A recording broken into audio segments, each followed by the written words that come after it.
नमस्कार. आजपासून आपण स्वामी श्री सवितानंदजी लिखित ओंजळीतील चंद्र, श्रीमद भगवद्गीता, रचना सौंदर्य आणि आशय सौंदर्य हा ग्रंथ ऐकणार आहोत. या ग्रंथाचं संपादन, संकलन आणि पुनर्लेखन केलेलं आहे सौ सरलाताई कापुरे जगदाळे यांनी. या ग्रंथाचं प्रकाशन केलेलं आहे प्रकाश पर्व प्रकाशन, गुजरात. प्रथम आपण अर्पणपत्रिका ऐकूयात. श्री स्वामी सवितानंदजी म्हणतात की आम्ही अतिशय सद्भागी, मागच्या जन्माचं पुण्य की आम्हाला अशा अनेक साधू संतांचं दर्शन झालं आहे आणि जे खरोखरच वंदनीय महापुरुष होते. त्यापैकीच एक जोगळेकर बाबा, परमपूज्य ब्रह्मलीन संत श्री महादेव जोगळेकर, बडवाहा, मध्य प्रदेश, ज्यांनी आम्ही लहान असतानाच गीतेचा 12वा अध्याय शिकवला. त्यांच्या प्रवचनाचे काही शब्द अजूनही आमच्या कानात गुंजत आहेत. त्यांचं समर्पक वर्णन फक्त 2 शब्दात, क्षोत्रिय ब्रह्मनिष्ठ. आणि ज्यांनी आम्हाला गीतेचा 15वा अध्याय शिकवला आणि शालेय तसंच महाविद्यालयीन विद्यार्थी जीवनाच्या कालावधीत स्वतःच्या पुत्रांइतकाच कसलाच भेदभाव न करता माता पिता तुल्य मायेची पाखर घातली, ते कर्मनिष्ठ परमपूज्य स्वर्गीय प्रल्हाद दत्तात्रय पाठक आणि सौ स्वर्गीय शकुंतला प्रल्हाद पाठक, बेटावत, जिल्हा धुळे यांच्या पावन स्मृतीस अर्पणमस्तु.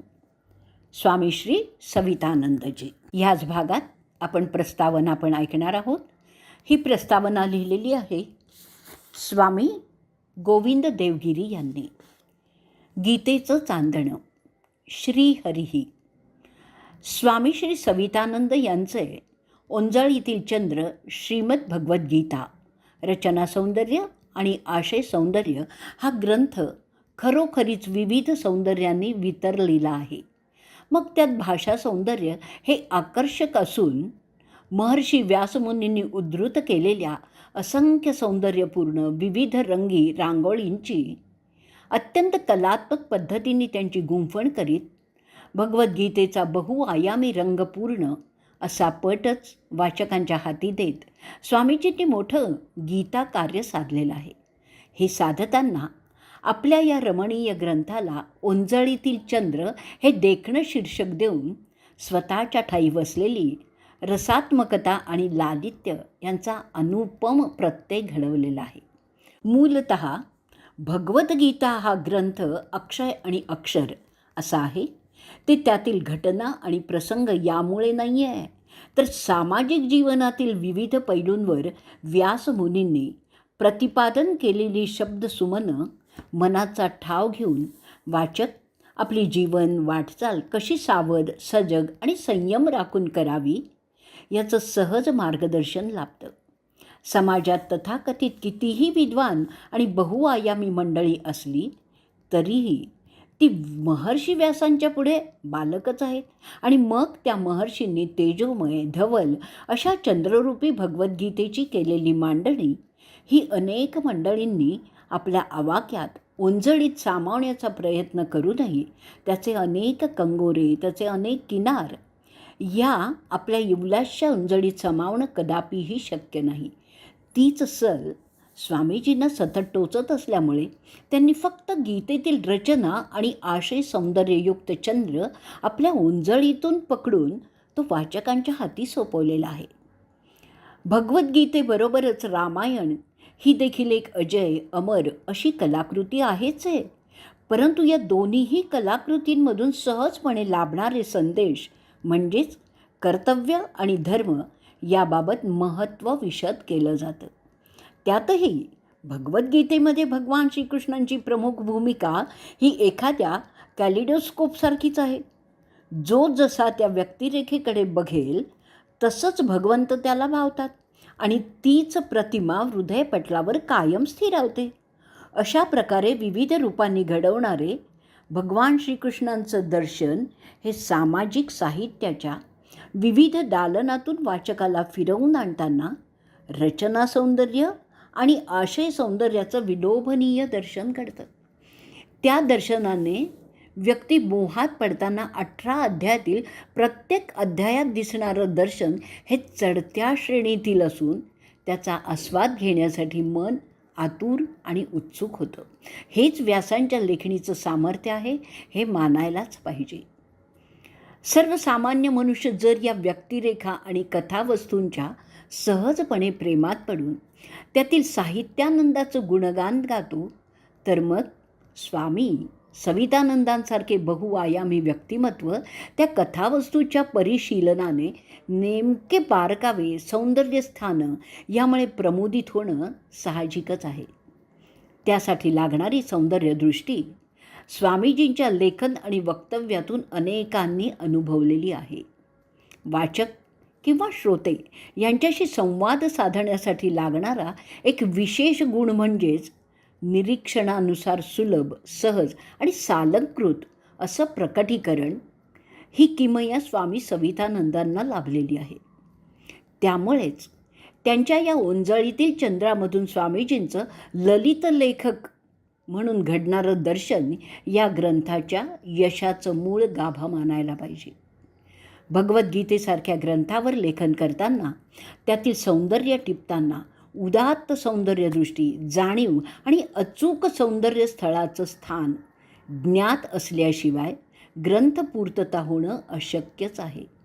त्यासाठी तेवढा आवाका आणि भाषाशास्त्रीय अध्ययन अत्यंत आवश्यक अंग आहे, ज्याचा स्वामीजींनी आपल्या प्रस्तुतच्या लेखनात परिचय करून दिलेला आहे.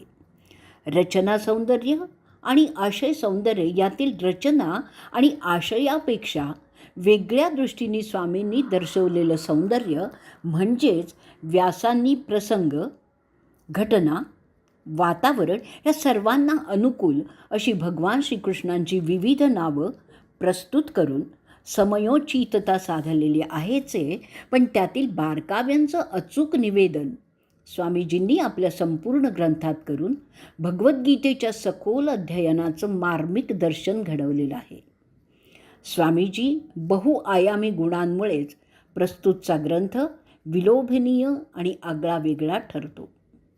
स्वामीजींच्या ग्रंथातील सौंदर्याची प्रचिती देताना प्रस्तावनेतच संपूर्ण ग्रंथाचं प्रकटीकरण करून रसभंग टाळण्यासाठी काही मोजकी स्थानच दाखवायला पाहिजेत, ज्यांच्यामुळे स्वामीजींच्या अद्भुत रसग्रहणाची ओळख होणार आहे.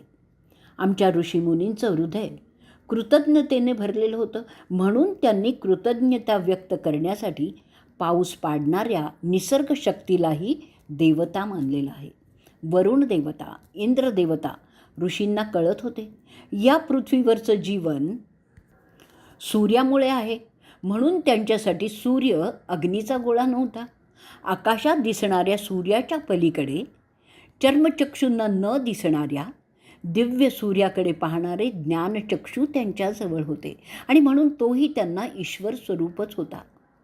नद्या म्हणजे वाहणारं पाणी नाही आहे, तर जीवनदायी माता आहे.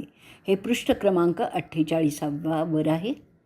6व्या अध्यायातील श्लोक 33, 34 आणि 35 मधील रचना आणि आशय सौंदर्य सुंदर आहे. अर्जुन कृष्णाला म्हणतो, हे मधुसूदना, जो हा साम्यरूपी योग तुम्ही सांगितला तो मन चंचल असल्यामुळे नित्य स्थिर राहील असं मला वाटत नाही आहे. विषय आहे मनाच्या चंचलतेचा आणि कृष्णासाठी संबोधन आहे मधुसूदन. मधु, मध, गोड, हवंहवंसं वाटणारं असा तो राक्षस अन्य जीवन धारणेसाठी अत्यंत आवश्यक, पण त्याचं प्रमाणाबाहेर सेवन पण प्राणघातक ठरू शकतं. भोज्य पदार्थ गोड मधुर असेल पण विषमिश्रित असेल तर ते त्याज्यच आहे. मधु नामाच्या राक्षसाला मारणारा, चिरंतन शांतीसाठी हव्याशा वाटणाऱ्या वस्तूंचा म्हणजेच राक्षसांचा नाश करणारा कृष्ण, अशी असंख्य स्थानं स्वामीजींनी शिंपल्यातील मोत्याप्रमाणे वेचूनच ती सादर करताना कल्पकतेने मोठं भांडार या ग्रंथातून उघडलेलं आहे. संपूर्ण ग्रंथातील भाषा अत्यंत सात्विक, प्रासादिक आणि हृदयंगम असून नीरक्षीर न्यायाने स्वामीजींनी आपल्या लेखन विषयाला अनुरूप अशी रचना आणि आशय सौंदर्य प्रस्तुत करताना सौंदर्याचा सुबकसा गुच्छ वाचकांच्या हाती प्रदान करून मोठं भगवत कार्य आणि मधुर, मधाळ आणि सफल केलेलं आहे. गीतेच्या अभ्यासकांना आणि पठण करणाऱ्यांना हा ग्रंथ एक प्रकारे गीता मार्गदर्शक ठरावा इतका तो चांगला आहे. स्वामीजींच्या अथक प्रयत्न आणि सौंदर्यसृष्टीचा हव्यास यातूनच हे चंद्रवाचे स्वरूप भले ओंजळीत सामावलं नाही तरी त्याचं प्रतिबिंब तरी उपभोगता यावं म्हणून प्रस्तुत केलेलं आहे. स्वामीजींच्या या आगळ्या वेगळ्या योगदानाबद्दल मनःपूर्वक आभार आणि अभिनंदन. श्री ज्ञानेश्वर पदाश्रित स्वामी गोविंद देवगिरी. पौष शुद्ध अष्टमी, युगाब्द 5121, दिनांक 3/1/2020.